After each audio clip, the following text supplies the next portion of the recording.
Romain Gadet, je suis pêcheur en Loire, ici à Brémond depuis 2014 et associé avec Ambroise depuis 2016. Donc moi je m'appelle Ambroise Voreux et je suis cuisinier de formation et je m'occupe de la transformation des poissons de Loire au restaurant.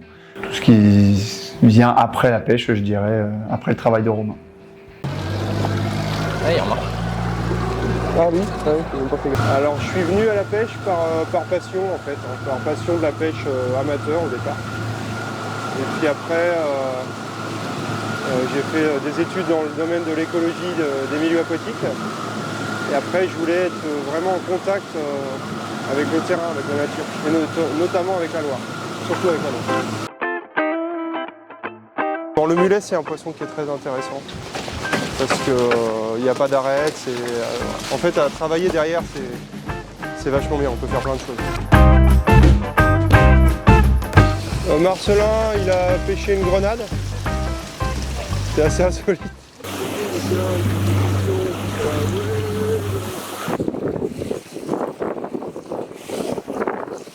On y va ? Ouais.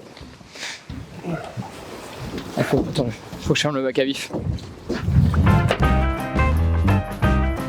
Ambroise est venu faire un stage chez moi dans le cadre de son cursus de cuisinier.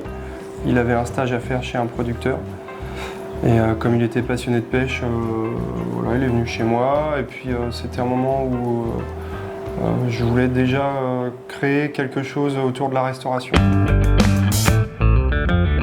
Déjà, le premier constat, c'était qu'il y avait plein de poissons qui n'étaient pas valorisés parce que les restaurateurs ou les clients ne les voulaient pas.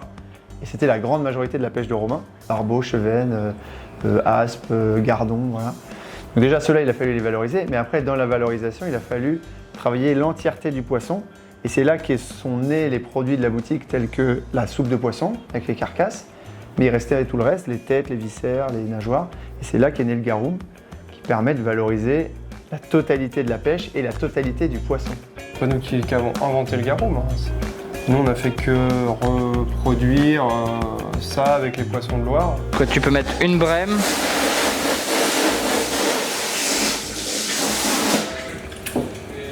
Pour 1,3 kg. En fait, c'est que deux ingrédients, c'est du sel et du poisson. Voilà.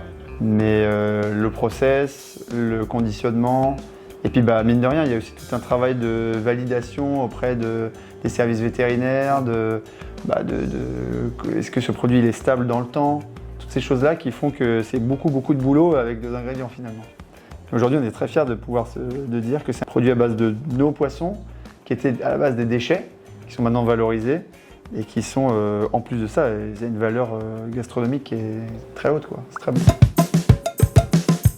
Pour nous, c'est important d'être reconnu aussi de la part des gens qui nous entourent, de nos clients, de nos fournisseurs, de tous les professionnels qui travaillent avec nous, de voir que c'est des produits qui intéressent, qui questionnent et qui rentrent dans une dynamique aussi quand même durable, je dirais, de la valorisation des déchets, de l'optimisation des produits qu'on prélève. C'est quand même un projet je trouve ça génial que ce soit reconnu comme ça aujourd'hui parce que quand on a démarré avec ce produit, il y a quand même beaucoup de gens qui nous ont dit que c'était un peu barré comme histoire, c'était assez ambitieux.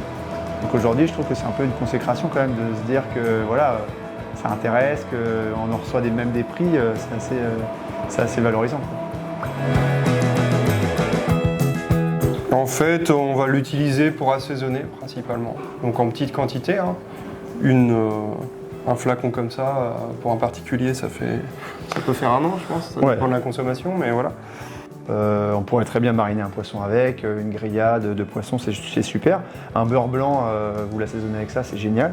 Mais ce qui est cool aussi, c'est d'aller sur le légume, sur la viande, de pouvoir s'en servir, comme l'a dit Romain, d'assaisonnement en fait. Parce que c'est très riche en sel. Donc l'idée, c'est de remplacer le sel dans sa cuisine par ce produit. Et comme disait Romain, au même titre que la sauce soja, le sel est un exhausteur de goût, mais cette fermentation, ça amène de la longueur en bouche, ça amène de la profondeur dans les plats en fait.